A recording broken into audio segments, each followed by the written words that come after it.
publique. Touba est toujours victime des inondations. Nous allons y revenir dans nos prochaines éditions avec Abdoulaye Diagne, notre correspondant à Touba. Et puis la levée du corps d'Alioune Badara Cissé ABC a eu lieu ce dimanche dans la sobriété pour des raisons liées à la pandémie de Covid-19 qui sévit en ce moment.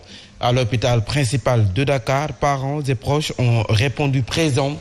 Ils sont tous unanimes. ABC était un homme de conviction qui a su donc faire l'unanimité. Il a été inhumé à Touba. Des réactions que je vous propose de suivre. Il fait partie de la race des gens qui sont devenus rares dans le contexte actuel. Nous présentons nos condoléances à sa famille et nous prions pour que Dieu l'accueille dans son paradis céleste. Famille deko dial njabotam deko dial ay andandom yépp. Alioune Badara Cissé était un homme humble, mais également un homme très digne. Il est resté avec ses convictions jusqu'à sa dernière souffle. C'était un homme véridique qui n'hésitait jamais à dire la vérité en face, notamment à Macky Sall.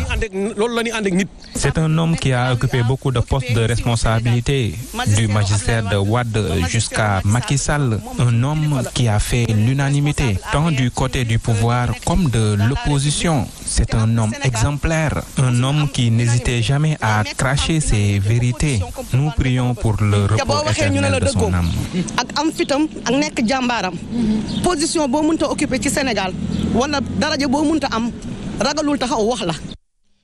Et nous parlons à présent politique avec les élections locales de 2022. Le troisième adjoint au maire de la ville de Pikine maintient sa candidature à la mairie de Yeumbeul Nord malgré les mises en garde du chef de l'APR. Selon Matar Diop, les choix de population à la base doivent donc faciliter le choix au président Macky Sall pour éviter donc de tomber dans des erreurs. Le directeur de l'hôtel des députés a été investi par le mouvement démocratique pour le développement intégral du Sénégal M10, section de Yeumbeul Nord. Suivons donc sa réaction au micro de Younousa Baldé Tidiane Diop. Il nous demande de rester à l'écoute. Il a raison, nous sommes à son écoute parce que c'est notre leader. Mais les responsables qui sont à la base ont aussi le droit de lui dire président. Parce que connaissant la base mieux que lui, connaissant ce qui se passe à la base, qui ont un ancrage communautaire très fort, ils puissent dire au président, voilà notre choix. Je pense que ça, c'est pas interdit. Cela constitue pour moi un défi et une grande satisfaction. Défi, parce que c'est un challenge. Diriger une commune comme Yeumbeul n'est pas chose facile. Et puis aux Parcelles Assainies, les défections commencent à se faire sentir dans les rangs de la coalition Benno Bokk Yakaar. À quelques mois des élections locales, Mamadou Gueye, dit l'original, a décidé donc de quitter Benno Bokk Yakaar pour rejoindre l'opposition. Le désormais ex-coordinateur de l'APR de l'unité 7 et conseiller à la mairie juge donc inélégant le dictat du parti qui veut leur imposer des leaders pour conduire les destinées de la commune. Il a fait face à la presse. Le compte rendu d'Alassane Baldé. La bataille pour les élections locales aux Parcelles Assainies de Dakar s'annonce des plus épiques. Démissionnaire de l'APR Yakaar, Mamadou Gueye, l'original, rejoint ainsi le camp de l'opposition. Massoumala, dërëmu Parcelles, dërëmu APR, ben leader, moi je suis libre et autonome. Je prends mes responsabilités, je prends mes décisions. Nous risquons de subir le dictat. On va nous imposer des personnes qui n'ont aucune importance pour les Parcelles Assainies. Il y a une très grande coalition qui va nous accompagner dans ce sens. Une démission qui sonne comme un refus de participer à tout complot contre les populations des Parcelles Assainies. Trop, c'est trop. Aujourd'hui, c'est un combat citoyen qu'on a déclenché, ça fait des années. Et je l'ai dit, je le répète. Nous serons candidats à ces élections et nous allons goûter hors des parcelles. Ces parasites qui sucent le sang des parcelles. Il faut qu'on soit sérieux dans ce que l'on fait. Dañu toll foo xam ne du nit mais askan moo war a taxaw corriger li ñu war a corriger. Ainsi, il a tenu à appeler à l'unité de l'opposition pour qu'enfin le vent du renouveau, voire du changement, puisse souffler dans la commune des Parcelles Assainies. Retenez également que la section communale de PASTEF de la capitale du sud du pays investit Ousmane Sonko comme son candidat à la mairie de Ziguinchor aux élections territoriales de janvier 2022. Le choix du patriote en chef s'est fait donc dans l'unanimité lors de l'Assemblée générale d'investiture de la dite section. Le choix de la base sera communiqué à Ousmane Sonko, dont le dernier mot revient. Nous y reviendrons avec notre correspondant à Ziguinchor, Abdourahmane Diallo. L'actualité, c'est également la lutte contre la pandémie à Rufisque. Après le Navétane pavage, le responsable Abdoulaye Fall s'engage dans la lutte contre le coronavirus avec un important lot de matériel médical qu'il a donc offert au poste de santé de Rufisque et district. Un geste hautement salué par le directeur du district, Dr Mbaye Thiam, que nous écoutons. Le matériel également a été donné au centre de santé de Rufisque, mais également aux 3 postes de la commune de Rufisque-Ouest, à savoir le poste de santé de Diokoul-Kher, le poste de santé de Diokoul-Ouag et le poste de santé des HLM. Donc c'est un geste qui vient à son heure parce que nous avons dans ce lot de matériel des équipements de protection, comme qui dirait, ça va nous permettre vraiment de faire face à ces épisodes de Covid. Un lot de matériel également qui est venu au moment où nous avons besoin, comme on l'a dit tout à l'heure, parce que c'est essentiellement composé de lits, mais également d'équipements qui nous permettra également de faire face vraiment à la Covid, parce que c'est essentiellement composé d'équipements de protection contre le coronavirus. Et nous restons à Rufisque avec les réseaux des artisans du département qui demandent donc leur implication dans le marché de 10 milliards du ministère donc de l'Éducation pour la confection d'uniformes, doléances exposées lors donc ce week-end à l'occasion d'une journée de prière initiée contre la pandémie. Ngagne Saad, porte-parole que nous écoutons. Mais ce qu'on lance aussi, c'est que aussi les gens doivent être conscients. Tout le monde doit lutter contre la désinformation contre Covid-19. Les matières importées, franchement, ça ne développe pas la production artisanale. Donc nous sollicitons auprès de l'État de nous aider à faire consommer la population ce qu'on appelle les produits locaux. Je lance un appel d'abord aux artisans d'être au rendez-vous pour pouvoir conquérir dans les marchés publics parce qu'ils doivent aussi chercher leur statut juridique.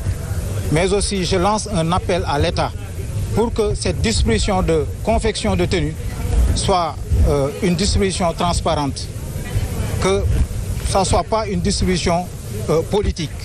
Comme annoncé dans les titres, colère dans la commune donc de Ndofane, les populations de la cité déplorent un système sanitaire défectueux qui n'existe que de nom. En effet, la commune ne compte qu'un seul poste de santé érigé depuis 2006 en district, mais aucun changement aussi bien dans le personnel que dans le plateau médical qui n'a été noté. Donc par rapport à ce changement, les habitants sont contraints d'aller donc se faire soigner à Kaolack. Alun Khan, notre correspondant pour plus de détails.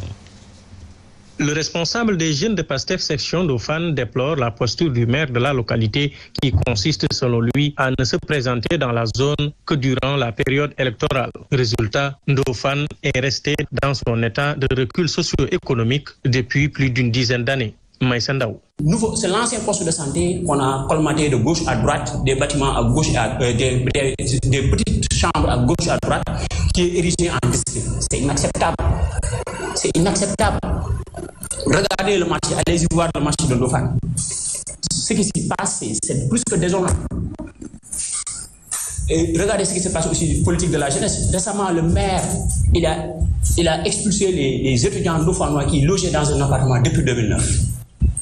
Il les a mis dehors. PASTEF n'arrive toujours pas à désigner son candidat à la municipalité puisqu'à son avis, le responsable communal refuse de procéder au vote. Il a dit que le motif c'est que Maïssa, vous êtes largement majoritaire parmi l'ensemble présent ici. Donc un vote ne changera pas parce que vous allez gagner. Je lui dis mais ça c'est quoi ça? PASTEF Ndofane invite son leader Ousmane Sonko à trancher. Juste retenez que les tentatives de notre correspondant de joindre le maire de la commune sont restées vaines. Dans le cadre de l'extension de la zone d'exploitation vers Lompoul, le village de Tchokmat est menacé par les activités de la Grande Côte Opération GCO. En effet, il est annoncé la décision de délocaliser le village, ce qui n'est pas du goût des populations.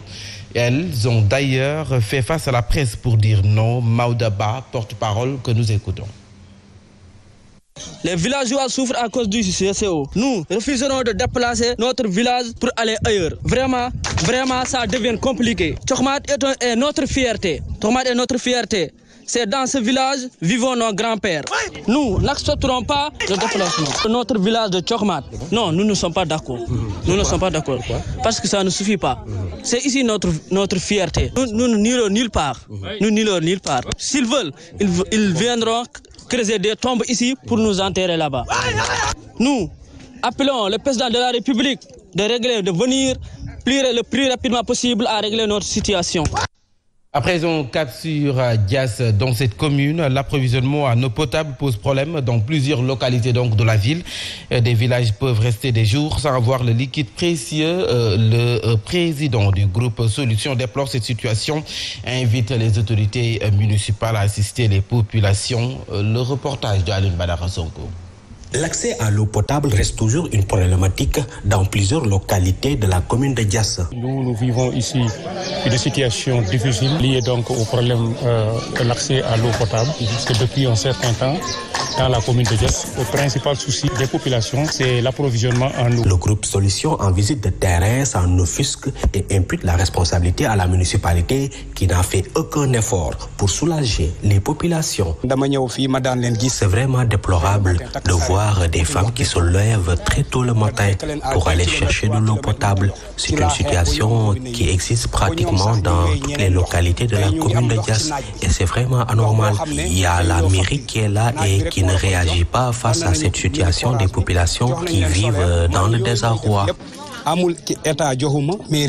noter que la commune de Diass regroupe plusieurs sociétés, mais l'approvisionnement en eau potable pose problème dans plusieurs localités. Merci à vous, Alioune Badara Sonko. Il est exactement 7h passées de 14 minutes ou 15. Donc, Pape Mantabou qui s'installe pour la page des sports.